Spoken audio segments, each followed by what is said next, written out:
Today I'm sharing a lesson from inside our Art of Flow program to help you master the 3-beat underhand matador. Now this is a fun variation that can really help elevate your overall flow mechanics.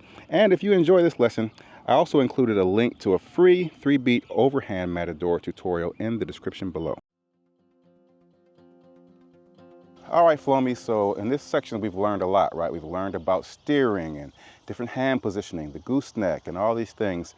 And today we're going to put all of those things into play with one movement pattern, this 3-beat underhand matador. It's a great way to kind of practice all these things we've learned in this section, as well as some of the other things we learned even in essentials and other parts where we talk about our rope verticality and the importance of that. And the rotation and the weight shifting, all these things come into play with this 3-beat underhand matador pattern. Now, I think it's useful sometimes to start out by talking about the hands, because all matador patterns, involve some degree of prestidigitation, right? Because you're going to have a crossover. In the case of underhand, you're going to have a crossover that goes under the opposite hand, and then in the regular matador, you're going to have a change of hands on the circle, and before the next crossover, and then another change of hands, and the next crossover. This one is very similar. The thing you really have to know is that the change of hands doesn't take place until the beat right before the crossover. So you're going to have some sort of athletic patience in the 3-beat matador, because you're going to have the crossover, the elevation of a hand. Both hands, mind you, at that second beat stay in the same relationship to this. High hand stays high, low hand stays low. And then after the elevation of that hand, the third beat begins with a pull out of this hand, pushing the rope forward, and then this hand coming beneath it for the next crossover and starting over again. So I wanted to just give you a high-level overview of the pattern. Okay, we'll look at a breakdown of it, sort of 1, 2, and 3 on each side beat.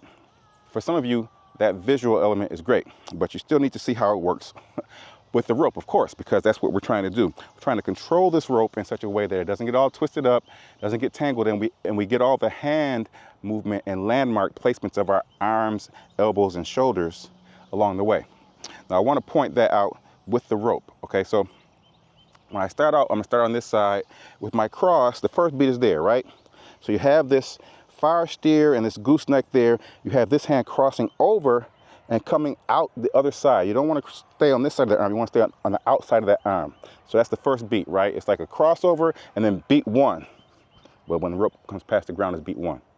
Now beat 2 from that position is bending that elbow for beat 2. So it's a cross first beat, second beat. When you bend that elbow, right, to bring that rope up, and there's a timing component there. You got to wait until after this first beat has happened and the rope is just passing the ground when you bend that elbow to bring it up, and you'll feel that kind of zone right there. Okay, if you do it too soon or too late, it's going to be losing rope tension and control.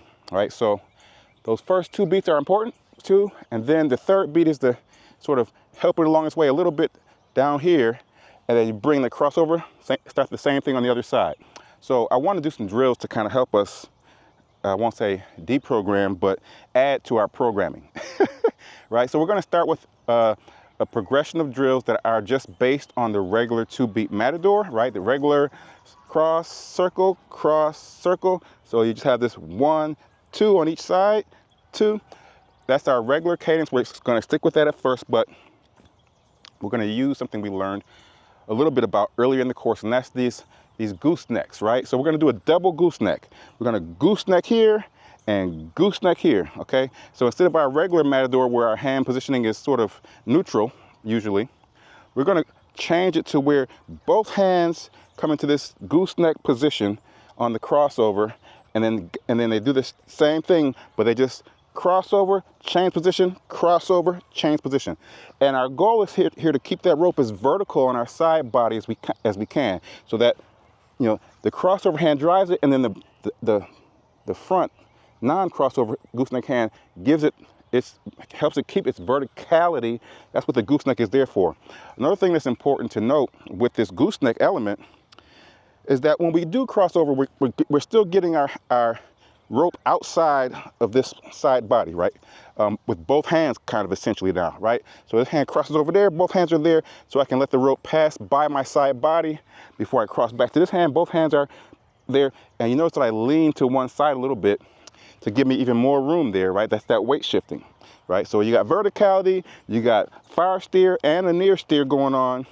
Each opposite hand is doing a fire and a near steer, and you got the gooseneck going on in here in this pattern. So just drill that until you feel comfortable of doing your matadors with these steering and goosenecks with a good verticality and a good timing, and you're not smacking yourself and your rope's not getting all twisted up, right? So once you've got that, and you're comfortable with that, we're gonna elevate it a little bit just by changing the crossover hand position. Okay, here's the next drill. So we're gonna go what we were just doing there, right? This kind of this double gooseneck situation, and double gooseneck matador I call them. And we're gonna take that crossover hand and bring it up into our armpit, basically, right? That's the only change. I want you to get used to doing that. What's happening is we're gonna separate our hands and still try to keep the rope vertical there, okay? So it's a 1, 2, 1, 2. This is still a regular matador cadence, right?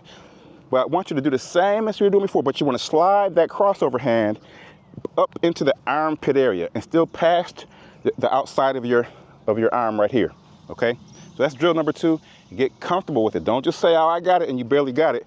Get comfortable with that 1, 2, 1, 2. The third drill, we're gonna take that armpit move and elevate it one more time, literally and figuratively, by bending our elbow when we after the crossover. Okay, so right now we cross over here, and then we cross over here. Now what we're gonna do is cross over here and bend our elbow up, bring our hand up with the rope, and get that timing. So let's try. So we started out with this. We started with this regular kind of gooseneck matador. And then we go to this where we're kind of separating our hands and still trying to keep the rope vertical as it passes our side body with our goosenecks and our near and far steering hands. Now we're gonna go this, okay? Bring that beat up and cross it over. So we're gonna go armpit up, crossover, armpit up, crossover, armpit up, crossover. So essentially we're just learning the timing of that elevating of the hand that we're going to do in the 3-beat version. So what we need to do now is kind of, a lot of times our brains are just so wired to that timing, that cadence of the 2 beats per side for a matador and the weight shifting timing and all that. We need to get more comfortable with the 3 beats. So the third drill is simply 3 beats. It's not really a 3-beat matador, it's just 3 beats per side. We're going to do a crossover and a 1, 2, cross over, 1, 2. If you notice, this is not really a typical 3-beat matador because my hands aren't doing any of that prestidigitation, right? So I want you to just count out the beats that you're doing. Don't worry about the hands. We're not doing any of the kind of elbow bending and the hand changing, hands that control the rope changing. We're just kind of putting our hands over here, doing a couple beats, crossing back over, put my hand over here, doing a couple beats. The main thing is to time that cross over, 1, 2, cross under. I should say 1, 2, cross under, 1, 2, cross under, 1, 2. So one other thing I want to point out, and sort of a bit of a stylistic stuff, before we kind of put it all together, is let's focus in on a little bit on some nuance with the hand positioning. So for one thing, we'll start from beat 1. We already understand this. This is beat 1 right there, right? When you got that one hand lower, one hand higher, you got a near steer and a fire steer and a gooseneck, and that's the first beat. Then the second beat is here. Now this is the second beat I want to talk about. When you bend that elbow, right, there's a couple of ways to approach it. One is you start out with this kind of extra supinated position in this gooseneck and this fire steer, and then when you bend it, you're coming from that, extra pronated, excuse me. When you bend it, you're coming from that into this sort of supinated grip where you can. I like to go from here to supinated, where my hand is my fingers are kind of bent around outside my shoulder there for that rope to pass. But you can also do it with a neutral grip from here too. Either one, it's a stylistic thing. And this one with this extra supination sort of makes it a little more challenging to keep the rope from twisting sometimes. It just depends. But the second part I want to talk about on that same movement position is this notion of bringing your shoulder back, right? As opposed to like staying here, sometimes I like the feel of bringing my shoulder back when I bend that elbow. So it's like boom, boom, boom. See how I kind of go to that move right there? It gives me a little bit better of a feeling on the weight shift. And now I'm kind of perpendicular to the camera with my shoulder girdle.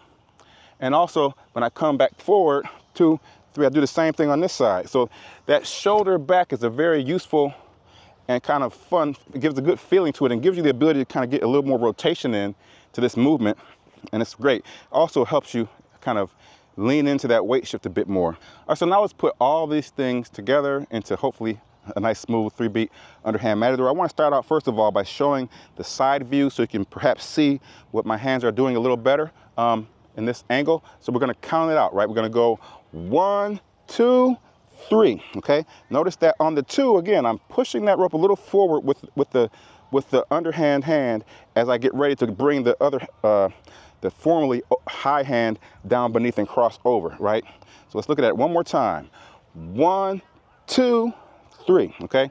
And then on that crossover, we're gonna cross over right into our next gooseneck to crossover. Gooseneck, high hand, crossover. Gooseneck, high hand, crossover. So that is the sort of transitional element that you hopefully have already ingrained a bit from those drills. And I'll show it all to you again from the front here. 1, okay, don't count the crossover beat. 1, 2, crossover. 2, crossover. 1, 2, crossover. 1, 2, crossover.